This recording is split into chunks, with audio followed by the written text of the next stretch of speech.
Shalom teman-teman semua.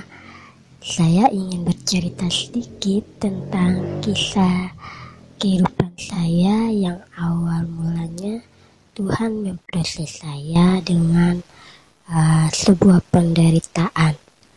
Mungkin hanya beberapa singkat saja yang bisa saya ceritakan kepada teman-teman semua. Semoga itu dapat memberkati teman-teman semua. Teman-teman semua, jika teman-teman pernah menemukan saya atau bahkan sampai dengan saat ini sejauh ini berkenalan dengan saya, maka saya adalah orang yang seperti teman-teman lihat sekarang ini. Tidak berubah satupun dari saya. Satu hal yang perlu teman-teman tahu tentang saya adalah saya hidup dengan segala proses yang tidak menyenangkan dalam hidup, bahkan sampai sekarang. Tapi semakin bertambah kasih karunia Tuhan, saya diajarkan banyak hal tentang hal-hal itu yang Tuhan berikan bagi saya, dan sejauh ini lewat proses-proses itu saya menjadi pribadi yang lebih kuat. Teman-teman semua, masa kecil saya melewati banyak penderitaan. Saya ditimpakan kemalangan sakit penyakit yang mau dikatakan berobat sampai ibu kota pun tidak sembuh. Bahkan sampai orang tua saya saling menyalahkan. Papa menyalahkan mama, mama menyalahkan papa dengan perkataan, karena dosa kamu, anak ini seperti ini. Hingga akhirnya orang tua saya membawa saya untuk berobat, bahkan sampai ke Jakarta sendiri ketika tahun 2002. Namun ternyata obat-obatan itu tidak bisa untuk menyembuhkan penyakit saya. Dari situ saya belajar tentang perjuangan iman orang tua saya, yaitu mama yang luar biasa dengan penyerahan dirinya kepada Tuhan sungguh-sungguh, seakan berserah tentang kehidupan saya yang tidak ada harapan lagi. Ketika saat itu orang-orang bilang anak ini tidak ada harapan lagi. Namun mama saya dengan penuh kesungguhan hatinya berserah kepada Tuhan.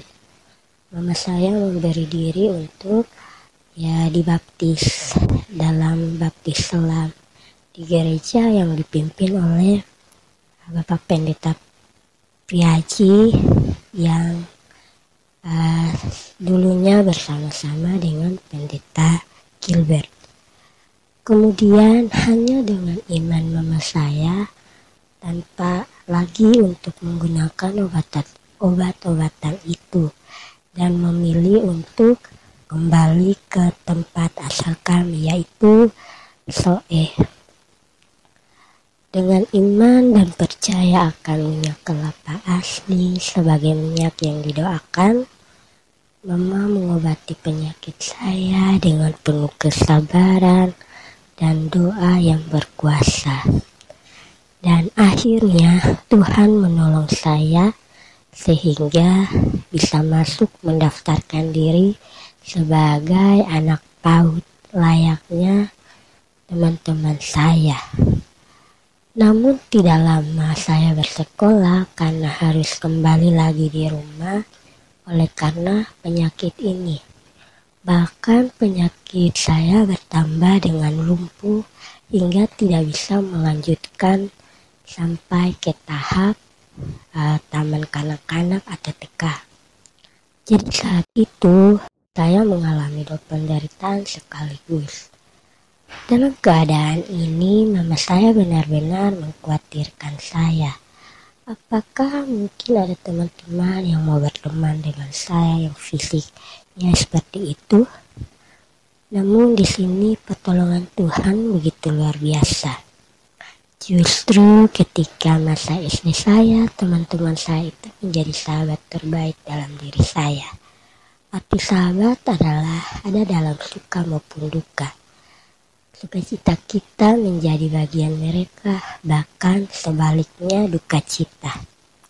Dan itu saya temukan dalam mereka. Singkatnya, Tuhan menolong saya untuk menyelesaikan pendidikan saya dari tingkat SD sampai SMA. Bahkan hingga Tuhan menolong saya bisa ada dalam suatu perguruan tinggi. Tidak terlepas dari penderitaan itu, sekolah saya bahkan jarang. Seperti seminggu masuk beberapa hari saja dan harus di rumah. Begitulah proses penderitaan saya yang harus dilewati dengan pendidikan. Dalam perjalanan seperti itu, Tuhan memimpin saya bahkan menjadi bagian dalam meraih prestasi di sekolah. Meskipun ya jarang ya. Mungkin ada yang bertanya, memangnya penyakit saya ini sebenarnya apa sampai sedemikian rupa saya seperti itu? Jadi begini teman-teman, ketika berobat di Jakarta, dokter memvonis saya bahwa saya mengalami penyakit alergi udara. Kalau dipikir-pikir sebaiknya saya tinggal di kutub saja ya, karena alergi udara. Selain itu makanan saya dipantang. Saya hanya bisa memakan nasi dan juga sayur mayur dan buah-buahan. Selain dari itu tidak bisa. Namun saya memang dari kecil juga tidak suka sayur-sayuran dan buah-buahan. Hanya hingga dewasa ini mulai belajar untuk memakannya meskipun masih harus memilih sih. Dan salah satu dari sikap saya adalah keras kepala dengan tidak mengikuti seperti anjuran itu. Akibatnya dari saya mengabaikan anjuran itu adalah saya harus mengalami gatal-gatal kemerahan. Ketika kecil, penyakit seperti itu akan timbul bahkan bernanah. Dan yang paling menyakitkan adalah penyakit itu mengguyur seluruh tubuh saya dari ujung rambut hingga ujung kaki. Tidak bisa berpakaian, hanya bisa dilakukan terbentang di atas tempat tidur dengan tutupan lembut dari kain loyor anak bayi.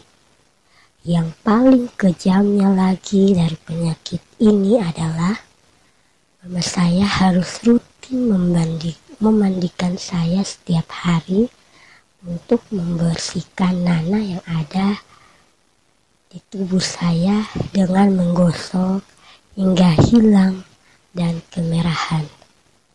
Menahan perihnya usapan bersih dari mama setiap hari itu sungguh luar biasa ya. Bahkan ketika itu saya harus membenci kena air. Namun itu yang ternyata harus dihadapi. Saat mandi pun harus menangis karena perihnya luka itu. Dan bertahun-tahun harus menghadapinya. Dan lagi jika harus masuk sekolah, namun menahan nanah yang bertempalan di baju seragam. Dan itu membuatku sangat tidak nyaman. Teman-teman bisa bayangkan kalau teman-teman sakit, badan teman-teman bernanah dan teman-teman memakai baju. Pasti teman-teman merasa geli sekali. Dan itu yang saya rasakan selama kurang lebih berapa tahun ya. 7-8 tahun. Bahkan sampai SMP. Sungguh Tuhan Yesus baik. Saya bisa melewati semuanya itu. Hingga dengan penuh pengharapan bertahan tanpa obat-obatan. Pada akhirnya ketika SMP, mencoba untuk kembali berobat ke dokter kulit sendiri. Dari situ memberikan salaf dan sabun yang harus saya gunakan untuk membantu lebih baik kesembuhan penyakit saya ini. Dan sampai saat ini dengan pertolongan Tuhan yang melalui salaf itu keadaan saya mulai membaik. Meskipun salaf itu tergolong obat yang mahal, meski hanya berbentuk seperti pasta gigi kecil. Terlepas dari proses penderitaan itu semua, proses terberat yang saya alami adalah kehilangan papa ketika usia saya menginjak SD kelas 5. Sungguh ketika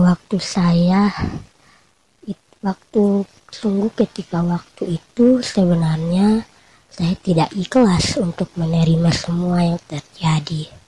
Bahkan karena iman saya yang kecil, saya menyalahkan Tuhan dan banyak orang.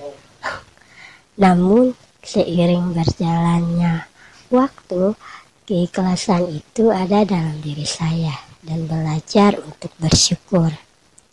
Dari semuanya itu beberapa hal yang saya pelajari dari rencana dan rancangan Tuhan sendiri. Dari mulai diproses dengan penderitaan sakit penyakit yang tidak ada harapan lagi untuk hidup. Tuhan memanggil saya untuk menjadi hamba-Nya sendiri. Seorang hamba dipanggil bukan dengan seenaknya saja, namun melalui proses. Dan hal itu saya aminkan dalam perjalanan hidup saya. Saya harus memberikan diri untuk melayani dan menjadi pelayan Tuhan.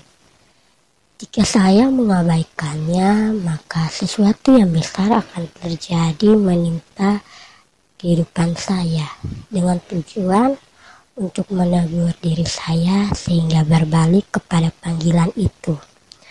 Dan hal lain adalah Tuhan membentuk saya perlahan dengan prosesnya secara terus-menerus hingga membentuk karakter dan iman saya menjadi lebih baik dan lebih kuat. Jika Ia membiarkan Papa masih ada, sikap manja saya dan ketergantungan saya kepada orang tua tentu masih ada. Namun Ia menambahkan penderitaan iman ini lagi ternyata hanya untuk saya bisa belajar seperti sekarang ini untuk menjadi seorang yang lebih mandiri dan lebih kuat. Terlepas dari itu semua, hingga kini Tuhan masih memberikan proses bagi diri saya sendiri melalui sikap orang-orang di sekitar dan tantangan lainnya ketika sudah menjadi seorang yang lebih dewasa lagi. Namun sejauh ini saya kuat sebab Tuhan terlebih dahulu sudah melatih saya bagaimana harus bertahan dan berpengharapan di tengah proses yang Tuhan berikan. Layaknya emas murni yang dibakar dan dibakar hingga menjadi sesuatu yang berharga. Jika teman-teman kadang atau sedang berputus asa dengan proses yang sementara dihadapi, apapun itu, tetap berpengharapan kepada Tuhan sendiri. Sebab di dalam Dialah terletak segala kekuatan untuk menanggungnya. Sehingga pada akhirnya saya dapat berkata indah, semua yang Tuhan rancangkan dan berikan adalah baik adanya. Jika teman-teman menganggap proses saat ini terlalu sukar, ingatlah kembali sesuatu yang mungkin lebih sukar dari sekarang. Tetapi kamu berhasil melewatinya, sehingga menjadi bagian kepercayaan dan kekuatan untuk bertahan, menghadapi proses yang sementara dijalani. Oke, sebenarnya dari kisah saya di atas hanya sebenarnya kisah saya yang saya ceritakan tadi adalah singkat saja ya. Jika teman-teman ingin mendengar lebih lagi, bahkan lebih dalam tentang kisah saya, bolehlah teman-teman berteman dekat dengan saya. Dan mungkin teman-teman mau bertanya tentang kisah saya ini, akan saya ceritakan lebih dalam dan lebih lagi kepada teman-teman semua. Semoga kisah ini memberkati teman-teman semua ya. Tetap teguh dan berpengharapan kepada Tuhan. Terima kasih. Tetap semangat jalani prosesmu. Hanya orang yang sudah mati saja yang bebas dari proses dan tantangan. Dan Anda yang masih menghadapi tantangan, persoalan, masalah, penderitaan hidup, dan lain sebagainya, itu karena Anda adalah manusia yang hidup. Oke, sampai jumpa. Tuhan Yesus memberkati. Shalom.